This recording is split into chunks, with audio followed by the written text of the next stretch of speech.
Hey everybody, Tyler from Duelcaster here. I wanted to introduce you to my new infatuation this week, Bruna the Fading Light. This is a mono white Angel Reanimator deck, and it was a ton of fun to build. I have the deck list in the video description, so click the little show more button below to check that out.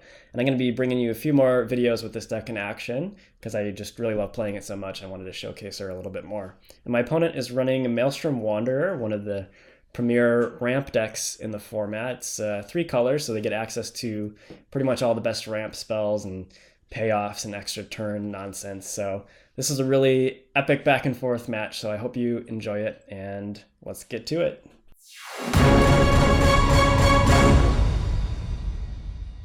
All right, let's see if Angel Reanimator can beat one of the premier ramp decks in the format and Maelstrom Wanderer. I have to throw this first hand back, no lands.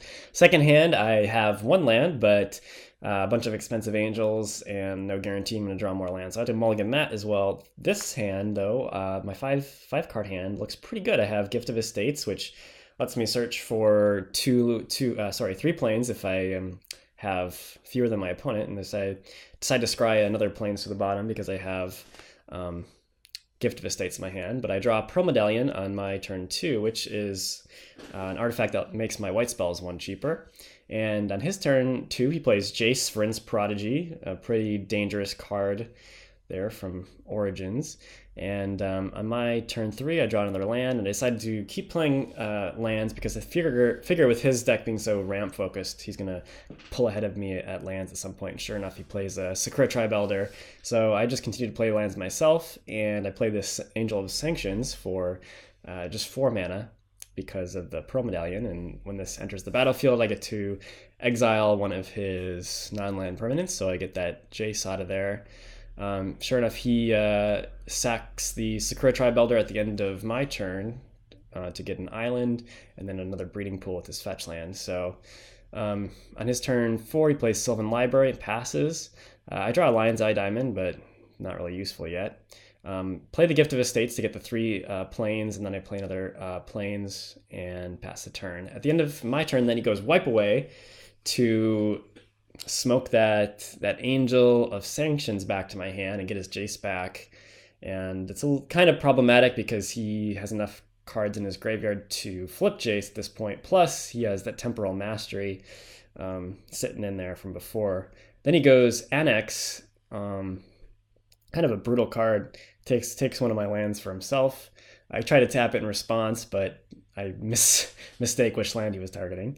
In any case, I still have enough mana now on my turn to play the Bruna. I consider playing the Angel, but I couldn't kill Jace because he could flip it in response, and that exiles it, and then it comes back as the Planeswalker, so that wasn't quite an option. But sure enough, on his turn, he goes tap the Jace to flip it into Jace Telepath Unbound, and now he has enough mana to cast that Temporal Mastery out of his graveyard, so he gets to take an extra turn. Now, he shrinks my Bruna and then cast Maelstrom Wanderer with his 8 mana.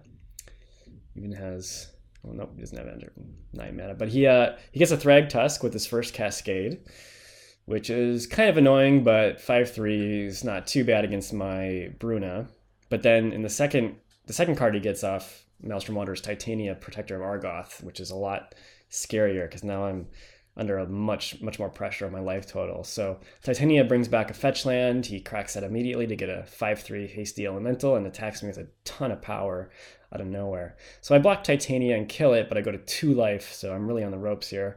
I do have enough power of Bruna still to take down Jace. And then in my second main, I go Oketra's Monument, which should give me the chump blocker I need to stay alive here, potentially at 2 life. My plan is to chump block the Maelstrom Wanderer because I don't really want to kill that. In fact, I take out his elemental with my Angel of Sanctions because if the Maelstrom Wanderer dies, then he gets just to recast it and get more Cascade. But he plays Cyclonic Rift, which bounces all my permanents, and at 2 life, there's nothing I can do to stop the onslaught of attackers at that point. So game 1, I lose.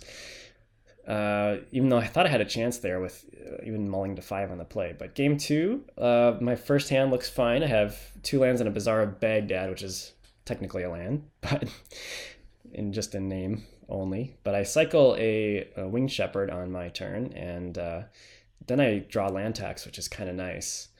It's like Gift of Estates, but every turn, happens every turn. And then on his turn 2, he plays Talisman of Impulse, just run-of-the-mill mana rock, pain land style. And then on my turn 3, I keep playing lands, because like I said, again, I figure he's going to go ramp spell at some point.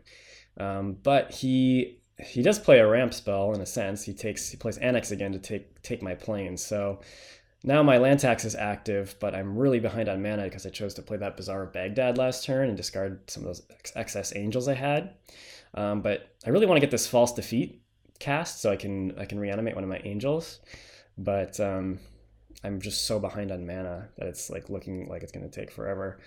Luckily, during this time, I can keep playing land tax plus Bazaar of Baghdad, which apparently is a nice little combo.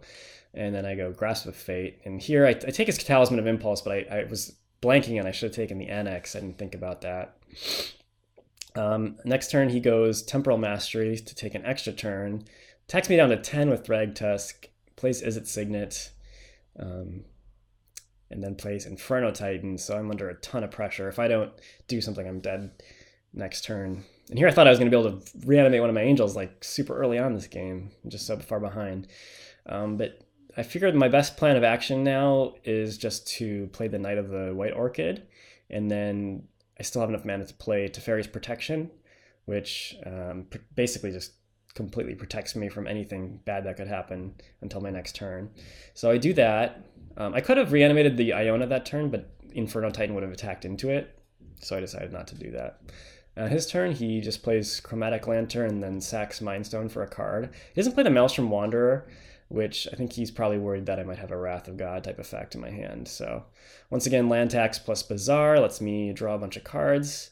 And here I figure is my chance to play the False Defeat, which is really nice because it prevents him from casting the Maelstrom Wanderer that he could have cast last turn but decided not to. So I named blue. Then on his upkeep, I path to exile the Inferno Titan, which would have attacked into my Iona. But he has this unbelievable card, Jokel Hops, to destroy everything except enchantments. And then Thragtusk leaves behind a beast. So now I'm kind of under a little bit of trouble here, but I have way more cards in hand than he does. So I keep playing lands, whereas he's kind of stuck on the one land. He attacks with Thragtusk, the beast token, and I have Blessed Alliance to make him sacrifice an attacking creature. And I can still keep playing stuff, so it's looking okay for me here. He's just in top deck mode, and I luckily keep drawing lands. That second white was nice, so I can cast some more of my angels. All right. Then on my turn, I cast Linvala. I could have just reanimated Iona again, but I'm kind of worried about burn. So I just want to get to a higher life total and I can do that next turn. But anyway, he can't seem to draw a second land post hops, so he scoops it up and we go to game 3. And my opening hand here looks pretty good. I got the Lotus Bloom, which is what you want to see in your opening hand, plus some interaction in the form of Grasp of Fate. He plays a fetch land, and I play Suspend the Lotus Bloom and say go. Then it looks like he misses a land drop on his turn 2, which bodes pretty poorly for a ramp deck. But I get to play Marble Diamond, and then he finds a land and plays Sky Diamond. He probably kept his hand because he had some of these 2-mana rocks there. And Lotus Bloom ticks down to 1 counter, and then I play Grasp of Fate to take out a Sky Diamond, because not only seems like it's only his only blue source, but he seems like he's struggling on overall mana too, so I want to try to limit that. But he does draw a Steam Vents and a Simic Signet. So Lotus Bloom comes into play, but sadly this Temple of the False God is not active, so I can't play this Avacyn in my hand, and I just have to pass the turn back, and he plays Ral Zarek,